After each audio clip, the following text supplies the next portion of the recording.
السلام علیکم ناظرین، سیاست ٹی وی کے عالمی خبرنامے میں آپ کا خیر مقدم ہے۔ میں ہوں جسیم نظامی۔ آئیے سب سے پہلے ڈالتے ہیں سرخیوں پر ایک نظر۔ آج جمعے کی صبح سے غزہ میں کیے گئے اسرائیلی حملوں میں کم سے کم 22 فلسطینی شہید، متعدد باشندے زخمی۔ 2 مارچ سے جاری اسرائیلی ناکہ بندی سے غزہ کی 91% آبادی خوراک کے بحران کا شکار۔ غزہ پٹی میں وزارت صحت کے سربراہ نے ظاہر کی فکر مندی۔ حماس کے وفد نے قطر میں افغانستان قائم مقام وزیر خارجہ مولوی امیر خان متقی سے کی ملاقات۔ فلسطین کے لیے افغان حکومت کی تائید برقرار رکھنے کا فیصلہ۔ ہندوستان اور پاکستان کشیدگی کو بڑھاوا نہ دیں، پہلگام معاملے میں پاکستان سے تحقیقات میں تعاون کی توقع، امریکی نائب صدر کا بیان۔ تو یہ تھی سرخیاں، خبریں تفصیل سے۔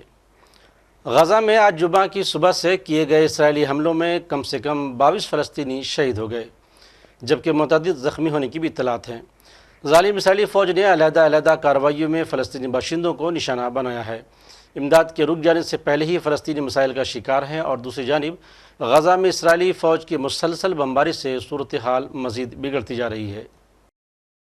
غزہ پٹی میں وزارت صحت کے ڈائریکٹر جنرل منیر البرش نے اعلان کیا ہے کہ 2 مارچ سے جاری اسرائیلی ناکہ بندی اور امداد اور خوراک کے داخلے کے لیے گزرگاہوں کی بندش کی وجہ سے غزہ کی 91% آبادی خوراک کے بحران کا شکار ہیں۔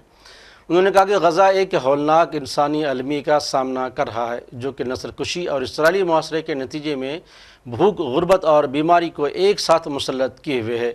انہوں نے نشاندہی کی کہ غزہ کی 65% آبادی کو پینے کے صاف پانی تک رسائی حاصل نہیں ہے۔ تقریباً 92% بچے اور دودھ پلانے والی مائیں شدید غذائی قلت کا شکار ہو چکی ہیں، جس سے ان کی زندگی اور نشو و نما کو براہ راست خطرہ لاحق ہیں۔ انہوں نے متنبہ کیا کہ غزہ پٹی تمام شعبوں میں بڑے پیمانے پر تباہی کا مشاہدہ کر رہی ہے، کیونکہ اسرائیل کی طرف سے بھوک کو جنگ کے ہتھیار کے طور پر استعمال کرنا بین الاقوامی انسانی قانون کی صریح خلاف ورزی ہے۔ عالمی برادری سے بھی مطالبہ کیا گیا ہے کہ وہ صحت اور خوراک کے شعبوں کی مدد کے لیے فوری اقدام کریں اور آبادی کو اس تباہی سے بچائیں جس کا وہ جاری نسل کشی اور محاصرے کے نتیجے میں سامنا کر رہے ہیں۔ ادھر اسلامی تحریک مزاحمت حماس قیادت کو کونسل کے سربراہ محمد درویش نے دوحہ میں امارت اسلامیہ افغانستان کے قائم مقام وزیر خارجہ مولوی امیر خان متقی سے ملاقات کی ہے۔ اجلاس میں تحریک کی قیادت کونسل کے اراکین خالد مشعل، خلیل حیا، نزار عوض اللہ اور ظاہر جبارین نے شرکت کی ہے۔ اجلاس میں غزہ پٹی پر جاری صہیونی جارحیت، نسل کشی کے جرائم اور فلسطینی عوام کے خلاف غاصب ریاست کی طرف سے مسلط کی جانے والی غذائی قلت کی جنگ میں تازہ ترین پیش رفت کا جائزہ لیا گیا ہے۔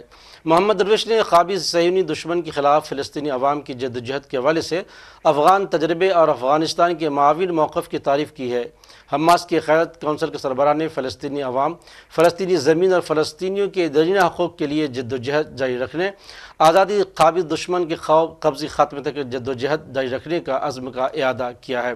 اس موقع پر افغان وزیر خارجہ نے فلسطین کے لیے اپنے ملک کی تائید کا اعادہ بھی کیا۔ انہوں نے کہا کہ مسئلہ فلسطین مسلمانوں کا مرکزی مسئلہ ہے۔ امریکی نائب صدر جے ڈی وینس نے کہا ہے کہ پاکستان ایک ذمہ دار ملک ہے اور امریکہ کو یہ بھی امید ہے کہ پاکستان تحقیقات میں تعاون کرے گا۔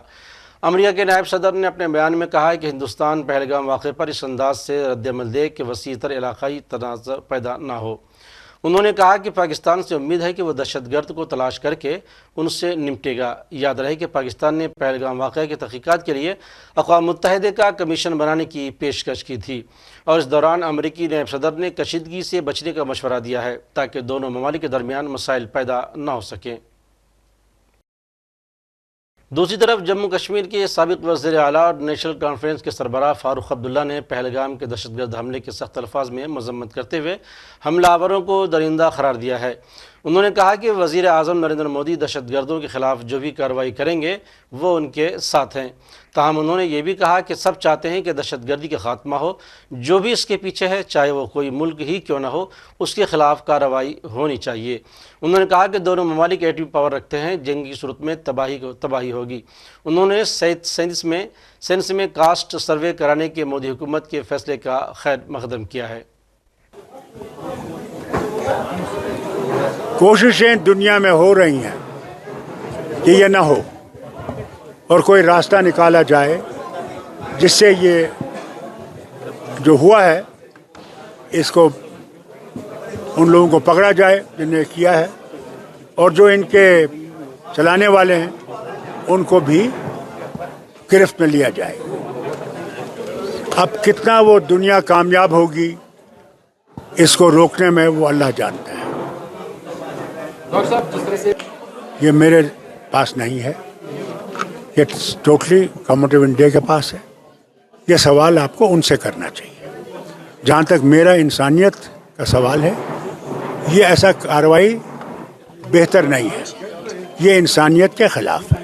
وہ یہاں 70 سال سے رہ رہی تھی، یا 25 سال سے رہ رہی تھی، یا 5 سال سے رہ رہی تھی، وہ یہاں تھی، اس کے بچے یہاں تھے، پڑھتے تھے، انہوں نے ہندوستان کو کوئی زخم نہیں دیے بلکہ ہندوستان کو قبول کیا۔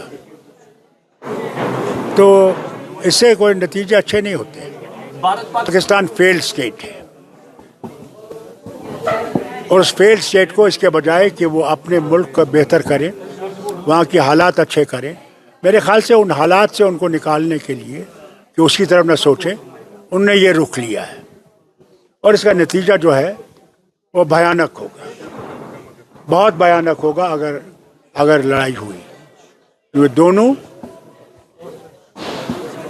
اٹامک پاور رکھتے ہیں، اور اگر اس کا استعمال ہوا تو پھر تو اللہ ہی جانے کہ کیا ہوگا۔ مانگ رہے تھے، یہ کوئی نئی چیز نہیں ہے، یہ تو پہلے سے ہی لوگوں کی ضرورت تھی، وہ چاہتے تھے کہ کاسٹ سینسس ہو، اور اچھا ہے۔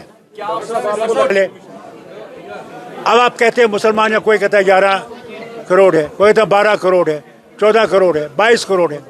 بھائی پہلی دفعہ پتہ تو لگے کون کتنے برہمن ہیں، کتنے لوور کاسٹ ہیں، کتنے مسلمان ہیں، کتنے سکھ ہیں، کتنے عیسائی ہیں، کتنے دوسرے ہیں، پتہ تو لگے، تو اس میں کوئی برائی تو ہو رہی ہے۔ امریکہ میں مئی ڈے یعنی لیبر ڈے کے موقع پر ٹرمپ مخالف مظاہرے ہوئے ہیں۔ امریکی صدر ٹرمپ کی پالیسیوں کے خلاف احتجاجی مظاہرے کیے گئے، ریلیاں نکالی گئی اور دھرنے بھی دیے گئے۔ اس موقع پر امریکی کانگریس کے چند ارکان بھی احتجاج میں شامل ہوئے اور ٹرمپ کی امیگریشن پالیسیوں میں اصلاحات اور دیگر امور کو لے کر تنقیدیں بھی کی ہیں۔ That Kilmer should be returned home. So why are they still waiting? Enough is enough.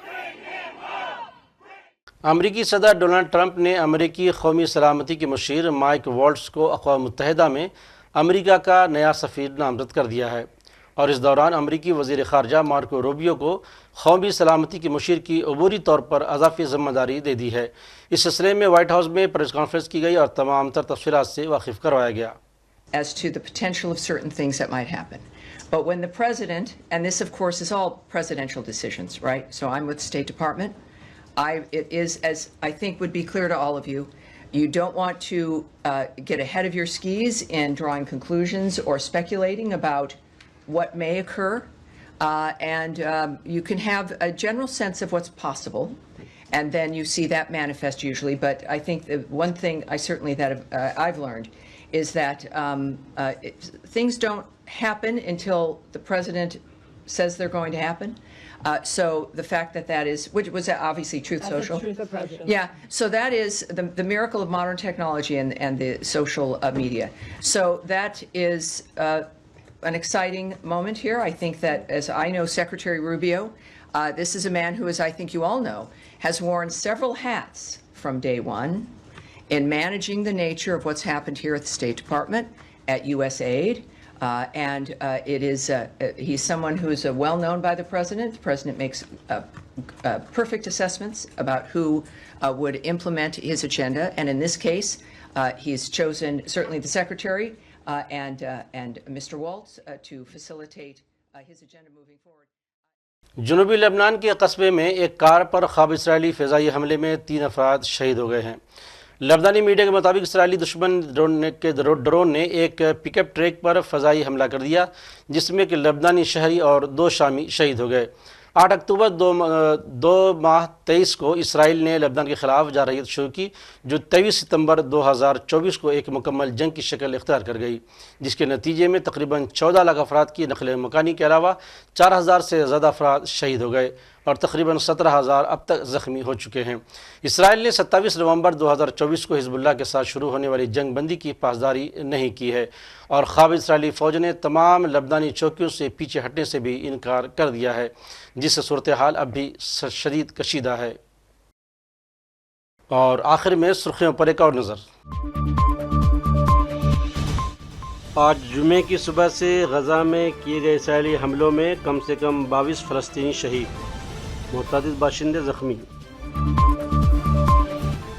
2 March سے جاری اسرائیلی ناکہ بندی سے غزہ کی 91% آبادی خوراک کے بحران کا شکار، غزہ پٹی میں وزارت صحت کے سربراہ نے ظاہر کی فکر مندی۔ حماس کے وفد نے قطر میں افغانستان قائم مقام وزیر خارجہ مولوی امیر خان متقی سے کی ملاقات، فلسطین کے لیے افغان حکومت کی تائید برقرار رکھنے کا فیصلہ۔ ہندوستان اور پاکستان کشیدگی کو بڑھاوا نہ دیں، پہلگام معاملے میں پاکستان سے تحقیقات میں تعاون کی توقع، امریکی نائب صدر کا بیان۔ تو ناظرین، سیاست ٹی وی کے عالمی خبرنامے میں آج بس اتنا ہی۔ مزید اپڈیٹس کے لیے آپ بنے رہیں سیاست ٹی وی کے ساتھ، اور مجھے اور سیاست ٹی وی کی پوری ٹیم کو دیجیے اجازت۔ اللہ حافظ۔